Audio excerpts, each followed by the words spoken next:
সাবধান, এই ভিডিওটি শুরু করার আগে নিজেকে একটা প্রশ্ন করুন। আগামীকাল যদি আপনার চাকরিটা চলে যায় বা ব্যবসায় বড় লস হয়, তবে আপনার পকেটে কি এতদিন সংসার চালানোর মতো টাকা আছে, নাকি আপনাকেও 10 দিনের মাথায় কারো কাছে হাত পাততে হবে? পরিসংখ্যান বলছে আমাদের দেশের 90% মানুষ, 90% মানুষ সারা জীবন গাধার মতো খাটার পরেও শেষ বয়সে গিয়ে নিঃস্ব হয়ে যায়। কেন জানেন? কারণ স্কুল কলেজে আমাদের ত্রিকোণমিতি বা মুঘল সাম্রাজ্যের ইতিহাস শেখানো হয়েছে, কিন্তু টাকার সবচেয়ে ভয়ঙ্কর গোপন সূত্রটি শেখানো হয়নি। আপনি কি জানেন, আপনার পাশের ফ্ল্যাটের সেই সাধারণ দেখতে ছেলেটি যে আপনার চেয়ে কম বেতন পায়, সে হয়তো আগামী 5 বছরেই কোটিপতি হতে যাচ্ছে, আর আপনি ঋণের জালে আটকে হাবুডুবু খাবেন। পার্থক্যটা কোনো লটারির টিকিট নয়, পার্থক্যটা হলো একটা মাত্র গোপন কোড, 50-30-20 রুল। আজকের এই ভিডিওতে আমি আপনাদের হাতে সেই জাদুর চাবিটা তুলে দেব, যেটা ব্যবহার করে আপনি জিরো থেকে হিরো হতে পারবেন। আগামী 8 মিনিটে আমরা শুধু থিওরি কপচাবো না, আমরা দেখব কিভাবে আপনার বর্তমান বেতন বা আয়কে এই গোপন সূত্রের মাধ্যমে মাত্র 5 বছরেই ফিনান্সিয়াল ফ্রিডম বা আর্থিক স্বাধীনতা অর্জন করা যায়। তাই সিট বেল্ট বেঁধে নিন, কারণ আজকের এই ভিডিওটি আপনার জীবনের মোড় ঘুরিয়ে দিতে পারে। চলুন গল্পের ছলে বিষয়টা বোঝা যাক। ধরুন আমাদের গল্পের নায়ক রাহিম মাসে 50,000 টাকা বেতন পায়। সে মনে করে, আরে অনেক টাকা, দেদারসে খরচ করি। সে দামি ফ্ল্যাটে থাকে, প্রতি উইকেন্ডে রেস্টুরেন্টে খায়, আইফোনের লেটেস্ট মডেল পকেটে নিয়ে ঘোরে। কিন্তু মাস শেষে তার সেভিংস জিরো, উল্টো ক্রেডিট কার্ডের বিলের বোঝা ঘাড়ে। অন্যদিকে তার বন্ধু করিম, যে কিনা মাসে মাত্র 20,000 টাকা আয় করে, কিন্তু 5 বছর পর দেখা গেল করিম একটা ফ্ল্যাট বুকিং দিয়েছে, আর রাহিম এখনো ভাড়ার টাকা জোগাড় করতে হিমশিম খাচ্ছে। পার্থক্যটা কোথায়? পার্থক্যটা হলো করিম অজান্তেই 50-30-20 রুল ফলো করেছে। এখন প্রশ্ন হলো, এই রুলটা আসলে কি? খুব সহজ ভাষায়, আপনার আয়ের 100 ভাগ টাকাকে 3টি ভাগে ভাগ করা। প্রথম ভাগ 50% যা যাবে আপনার নিডস বা প্রয়োজনে, দ্বিতীয় ভাগ 30% যা যাবে আপনার ওয়ান্টস বা শখে, আর শেষ এবং সবচেয়ে গুরুত্বপূর্ণ 20% যা যাবে সেভিংস বা সঞ্চয়ে। শুনতে সহজ মনে হচ্ছে, কিন্তু এর প্রয়োগ করতে গিয়েই আমরা ভুল করি। চলুন প্রথমে 50%-এর বা নিডসের গভীরে যাই। নিডস মানে হলো সেই খরচগুলো যেগুলো না করলে আপনি বাঁচবেন না বা সমাজে চলতে পারবেন না, যেমন বাড়ি ভাড়া, চাল ডাল বাজার খরচ, বিদ্যুৎ বিল, যাতায়াত খরচ বা অসুস্থ হলে ওষুধ কেনা। বর্তমান বাজারে জিনিসের যা দাম, তাতে অনেকেই বলবেন, ভাই আমার তো 50%-এ কিছুই হয় না, উল্টো 70-80% চলে যায় শুধু সংসার চালাতে। এখানেই থামুন।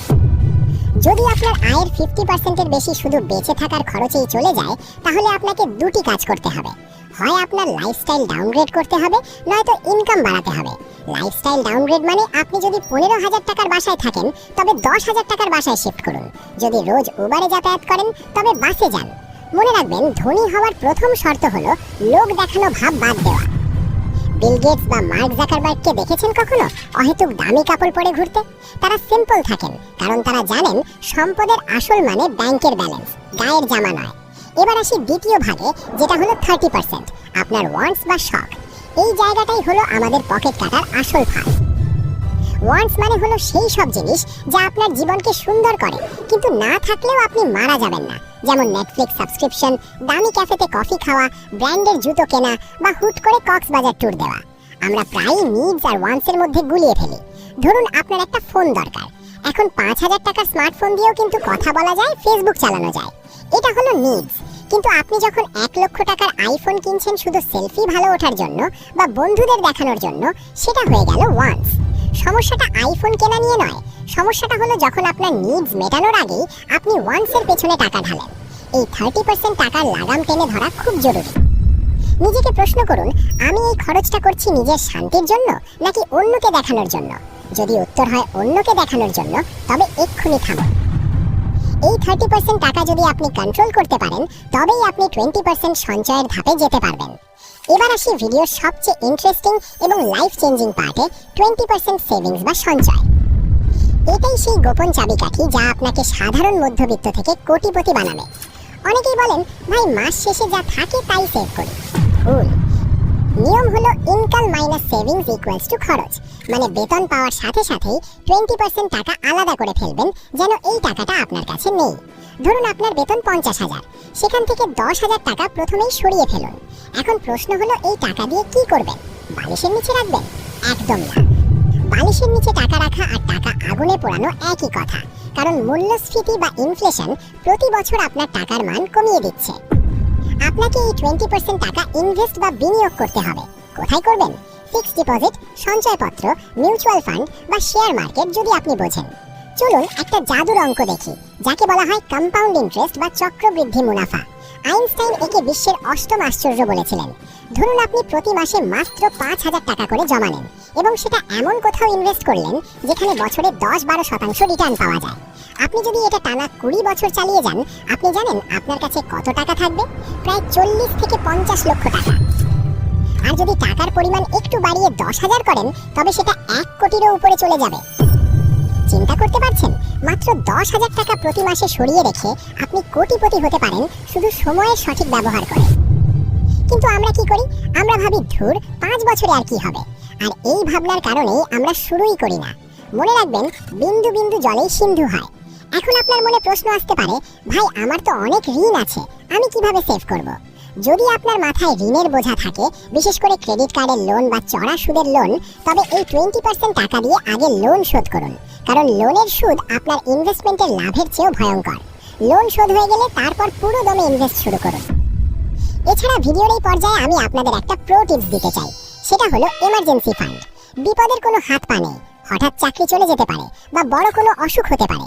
তাই আপনার অন্তত 3 থেকে 6 মাসের সংসার খরচের সমান টাকা ব্যাংকে আলাদা করে রাখুন। এই টাকাটা কিন্তু ওই 20% সেভিংস বা ইনভেস্টমেন্টের অংশ নয়, এটা আপনার লাইফ জ্যাকেট। এখন আপনি হয়তো ভাবছেন, এত সব হিসাব আমি কিভাবে রাখবো? খাতা কলম নিয়ে বসে থাকবো? না ভাই, এখন ডিজিটাল যুগ। প্লে স্টোরে অনেক ফ্রি অ্যাপ আছে, মানি ম্যানেজার অ্যাপ। সেখানে প্রতিদিনের খরচ এন্ট্রি দিন, মাস শেষে অ্যাপই আপনাকে গ্রাফ করে দেখিয়ে দেবে আপনি কোথায় কত খরচ করেছেন। তখন আপনি অবাক হয়ে দেখবেন, আরে আমি শুধু ফুড পান্ডায় অর্ডার করেই মাসে 5,000 টাকা গচ্ছা দিয়েছি। এই রিয়েলাইজেশনটা খুব জরুরি। বন্ধুরা, ধনী হওয়া কোনো রকেট সায়েন্স নয়, এটা হলো ডিসিপ্লিন। 50-30-20 রুল আপনাকে সেই ডিসিপ্লিনটাই শেখায়। এটা স্কুলে শেখানো হয় না, কারণ আমাদের শিক্ষা ব্যবস্থা আমাদের ভালো কর্মচারী বানাতে চায়, ভালো ইনভেস্টর নয়। কিন্তু আজ আপনি এটা জানলেন। এখন চয়েস আপনার। আপনি কি আগামী 5 বছরও এভাবেই কাটিয়ে দেবেন, নাকি আজ থেকেই আপনার আয়ের 50-30-20 ভাগ করে ভবিষ্যতের দিকে পা বাড়াবেন? মনে রাখবেন, গাছ লাগানোর সবচেয়ে ভালো সময় ছিল 20 বছর আগে, আর দ্বিতীয় সবচেয়ে ভালো সময় হলো আজ। তাই আজই শুরু করুন। আপনার পকেটের প্রতিটি টাকার হিসাব রাখুন, টাকা আপনার হিসাব রাখবে। আশা করি আজকের এই ভিডিওটা আপনাদের ফিনান্সিয়াল লাইফে একটা বড় পরিবর্তন আনবে। যদি মনে হয় এই তথ্যগুলো আপনার কোনো বন্ধু বা আত্মীয়ের উপকারে আসবে, তবে অবশ্যই ভিডিওটি শেয়ার করুন। আর হ্যাঁ, কমেন্টে জানান আপনার আয়ের কত শতাংশ আপনি সেভ করতে পারেন, 5, 10 নাকি 20? আমি সবার কমেন্ট পড়ব। দেখা হবে পরের ভিডিওতে। ততক্ষণ পর্যন্ত ভালো থাকুন, সুস্থ থাকুন এবং স্মার্টলি ইনভেস্ট করুন। আল্লাহ হাফেজ।